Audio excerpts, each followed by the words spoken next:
කොහොමද ඔයාලට ඉතින් මේ දවස්වල ඔයාලා පැත්තට වහිනවද? දඹුල්ලට නම් හොඳටම වහිනවා. දැන් උන් චුට්ටක් පායලා තියෙනවා. මටත් පොඩ්ඩක් අසනීප තත්ත්වෙ ඉන්නේ. දැන් තමයි ඔන්න දැන් හවස 5යි වෙලාව. චුට්ටක් එළියට බැස්සා බලන්න කොරටුව පැත්තට යන්න බැරි වුණා. අර අපි කියන දේ අහන්න නැති අප්පච්චි උන් දවසම අද කොරටුවේ බලමු අපි ගිහිල්ලා එයා මොකද කරන්නේ කියලා.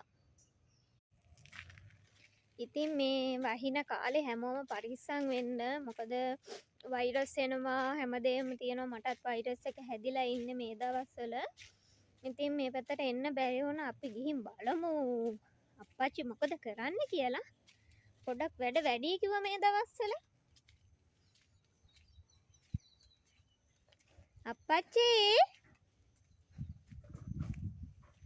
අප්පච්චි ඕන් ළමයි මේ අපේ අප්පච්චි බුලත් හදලා පේනවනේ. මේවා තමයි දවසම ගෙදරට වෙලා කරන්නේ. ඔය පේනවනේ. පියම් බලන්න යා මොකද කරන්නේ කියලා.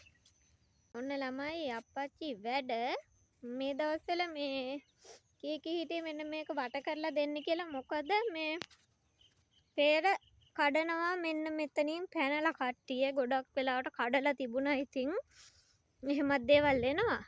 මේ පේනවනේ ආ තනියෙන් වැඩ. ලොක්කයියා එයා මොකද කරන්නේ? කියන දේ අහන්න නැතුව මේ වැස්සේ ඈ මොකද කරන්නේ? මේ කඩිකුලප්පුව ළමයි වැස්සත් මොනවා කරත් කඩිකුලප්පුව කියන එක නතර වෙන්නේ නැහැ නේ. පරම්පරාවෙන් එන දෙයක්. මොනවා හරි කොටන ඇවිල්ලා මේ ඉතින් මේ පෙර අපේ හොරකම් කරනව නේද අප්පච්චි? කඩනවනේ. හොරෙන් කඩනවා. ඉතින් ගොඩාක් මේ ගෙඩි කඩලා දාලා තිබුණා මඩු හැමතැනම. ඉතින් මේක වට කරගත්තා. ගොවිතැන් වලට ඉතින් එහෙම කරන්න එපා තමයි කියන්න තියෙන්නේ. මොකද අහලා කඩාගත්තා නම් හොඳයි. මොකද අපි මේව හදන්න ගොඩක් මහන්සි වෙනවනේ.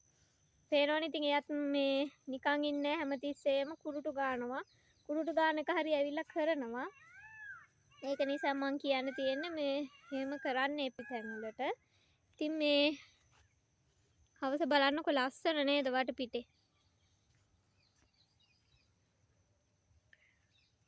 හරිම නිස්කලංකයි. එයා බැරි ගාතේ හරි වැඩ. ඉතින් මං කියන්නේ මේ වැස්සේ හැමෝම පරිස්සමින් ඉන්න. පරිස්සම් වෙන්න. සතුටින් පරිස්සමින් ඉන්න. ඉක්මනට වීඩියෝ එක අරගෙන එන්නම්. මේ දවස් ටිකක් අමාරුයි වැස්ස නිසා. ඉතින් හැමෝටම ආදරෙයි.